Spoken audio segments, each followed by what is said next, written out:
चला रे बाबा, मी तयारी करू. 23 तारखेला महाराष्ट्राच्या विधानसभेचा निकाल लागला. निकाल महाराष्ट्रातल्या जनतेने एकतर्फे दिला.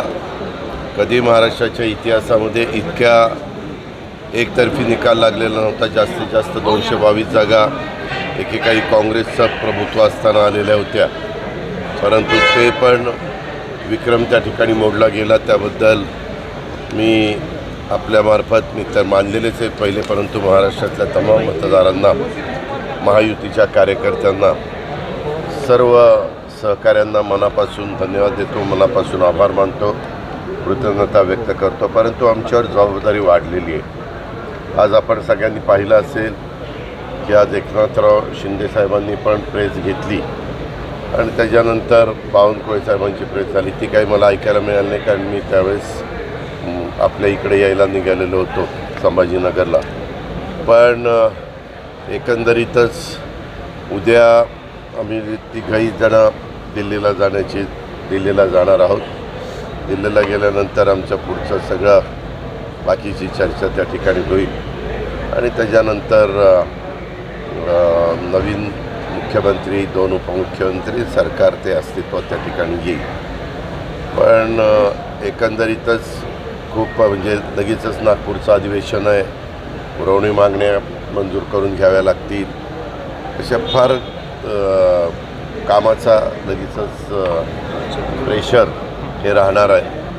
पण आम्ही बहुतेक जण अनुभव असल्यामुळं त्याच्यामध्ये इतकी काही अडचण येईल असं मला वाटत नाही आणि चांगल्या पद्धतीनं राज्याचा सर्वांगीण विकास करण्याचा प्रयत्न, समाजातल्या सर्व घटकाला बरोबर नेण्याचा प्रयत्न आणि केंद्र सरकारचा मोठ्या प्रमाणावर निधी देखील आणण्याचा प्रयत्न हा आम्हा लोकांच्याकडून होईल. उद्या गेल्यानंतर लोकसभेचं अधिवेशन सुरू असल्यामुळं मी तिथं प्रमुखांना पण भेटण्याचा प्रयत्न करणार आहे आणि या सगळ्या संदर्भातली चर्चा होऊन अतिशय खेळीमेळीच्या वातावरणामध्ये महायुतीचं सरकार, त्या सरकारमधले मुख्यमंत्री, 2 उपमुख्यमंत्री आणि मंत्रिमंडळ अशा उद्याच्या सगळ्या चर्चेच्या नंतर त्याला अंतिम स्वरूप येईल.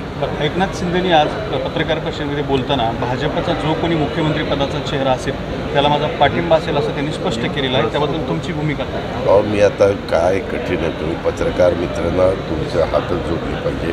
मी तुम्हाला पुन्हा सांगतो आहे की उद्याच्याला आमची मीटिंग आहे. त्या मीटिंगमध्ये जे काही ठरेल ते खेळीमेळीच्या वातावरणामध्ये ठरेल आणि त्याला सगळ्यांची तिथं मान्यता असेल, काही प्रॉब्लेम नाही. एकनाथ शिंदेनी उपमुख्यमंत्री म्हणून नाही, एक मिनिट, कुणी काय करावं ते एकनाथराव शिंदे साहेबांच्या वाटणीला काय जागा येतील आणि कुठली पदं येतील त्याबद्दलचा निर्णय घेण्याचा पूर्ण सर्वस्वी अधिकार हा शिंदे साहेबांचा आहे.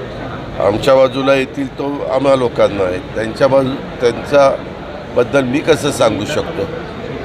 तुमचं मुख्यमंत्री म्हणून जास्त नाव चर्चेत आहे तुमच्या कार्यकर्त्यांकडून? नाही, कार्यकर्त्यांना काही जरी वाटत असलं तरी शेवटी प्रत्येकाची संख्या किती आली, कुणाचे किती लोक निवडून आलेत याबद्दल पण पाहिलं जातं.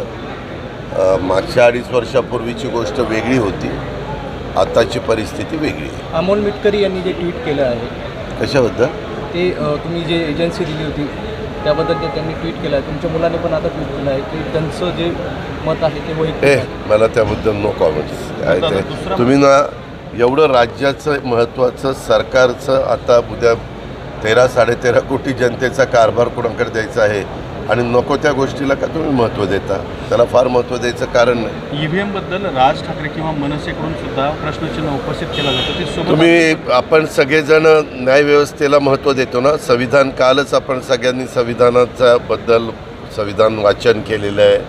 संविधानाच्या पुढं आपण सगळे नतमस्तक झालेलो आहे. संविधानाचा सगळ्यांना अभिमान आहे, आदर आहे.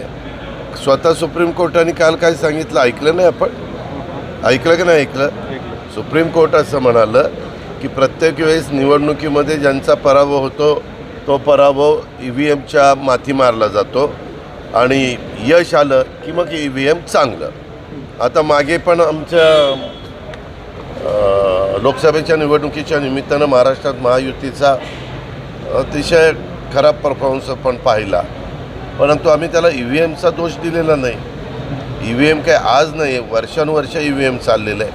काय असतं, आपल्या स्वतःच्या कार्यकर्त्यांचं मॉरल वाढवण्याच्याकरता पराभूत उमेदवारांना काहीतरी आपले नेते आपले वरिष्ठ करतात हे दाखवण्याचा हा केविलवाणा प्रयत्न आहे. आणि मग कुठनंही काही काढायचं.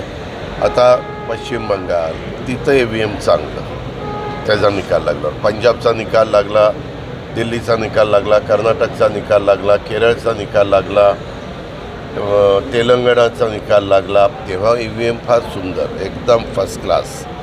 आणि निकाल जर विरोधी गेला, इव्हन जम्मू काश्मीरचा पण निकालमध्ये लागला, आपण पाहिला असेल, त्यावेळेस EVM चांगलं. आणि निकाल उलटा गेला की EVMचं तुम्हाला आठवत असेल 2014ला पण पंतप्रधान नरेंद्र मोदी साहेबांची लाट आलेली होती. त्या लाटेत पण सगळ्यांनी EVMला दोष दिला. त्यानंतर 2019च्या निवडणुका झाल्या, त्यावेळेस कमी अधिक प्रमाणामध्ये बोलले. परंतु आत्ता 2024च्या निवडणुकीमध्ये बऱ्यापैकी जागा विरोधकांच्या आल्या, त्यावेळेस EVMच्या बद्दल कुणी वक्तव्य केलं नाही. बरोबर नाही. शेवटी हे काही एका दिवसात घडत नसतं. EVMचं मशीनच्या बद्दल कुठल्याही प्रकारचे जगातल्या कुठल्या देशांचे दाखले द्यायचे. पुतीननी असं केलं, रशियाने तसं केलं. अरे त्यांचं किंवा अमेरिकेत EVM वापरलं जात नाही. अमेरिकेतमध्ये बॅलेट पेपर वापरला जातो. परंतु ट्रम्प मागं गेल्या 4 वर्षापूर्वी पडले, पराभूत झाले, ह्यावेळेस निवडून आले. अशा गोष्टी चालतात. शेवटी जनतेच्या लोकशाही आहे, जनतेच्या मनामध्ये जे काही असतं ते जनता जनार्दन ठरवत असतात. यावरून आता राज ठाकरे असतील, शरद पवार असतील, हे रस्त्यावर आम्हाला जनआंदोलन त्याच्यामध्ये कुणी कसलंही आंदोलन केलं तर सर्वोच्च आहे.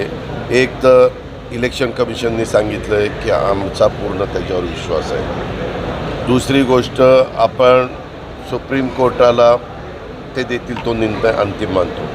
त्यांनी सांगितलं की हे बरोबर आहे. बाकीच्या ह्याला मी तुम्हाला काय सांगतो, ह्या लोकांचे दारुण पराभव झालेले आहेत. आणि मग ते दारुण पराभव झाले असताना कसं सांगायचं की आपला दारुण पराभव झाला म्हणून कुणाच्या तरी माथी ते मारायचं. ह्या EVMमुळं आमचा फार चांगला रिझल्ट लागला असता, पण EVMनी आम्हाला हे केलं. EVMमुळं आमची ही वेळ आमच्यावर आली असं काहीतरी सांगायचं. आणि आपल्या जवळच्या कार्यकर्त्यांना थोडंसं नाही आपले लीडर आपल्याकरता काहीतरी भांडतायत असा केविलवाणा प्रयत्न करायचा. ठीक आहे, तो त्यांचा अधिकार आहे, त्यांनी काय करावं काय नाही. पण बहुतेकांचा EVMवर विश्वास आहे. आणि सुप्रीम कोर्टाने पण काल ऐकवलं. राज्याचा कारभारी उद्या ठरेल मग आणि शपथविधी परवा होऊ शकतो. उद्या 28 तारीख 29 हो, 28.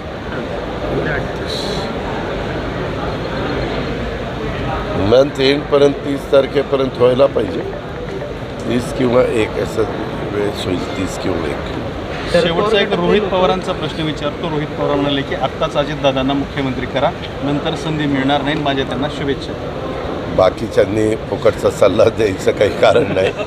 आम्ही आणि आमचा पक्ष, आमचे सगळे कार्यकर्ते, सगळे आमदार, सगळे अध्यक्ष, सगळे आमचे खंबीर आहेत. ज्यांनी त्याने आता आपलं बघावं. शरद पवार गटातले काही आमदार तुमच्या संपर्कात आहे? अरे बाबा, अजून 3 दिवस झाले, अजून कशातच काही नाही. लगेचच काही पण बातम्या पसरवण्याचा प्रयत्न दुर्दैवाने केला जातो. माझ्या संपर्कात कोणी नाही. आम्ही पहिल्यांदा निवडून आलेल्या आमदारांची बैठक घेतलेली होती. त्याच्यात काही आमचे थोडे बहुत पराभूत झाले, त्यांनाही बोलवलेलं होतं. त्यांच्याही काय म्हणणं आहे तेही जाणून घेतलं.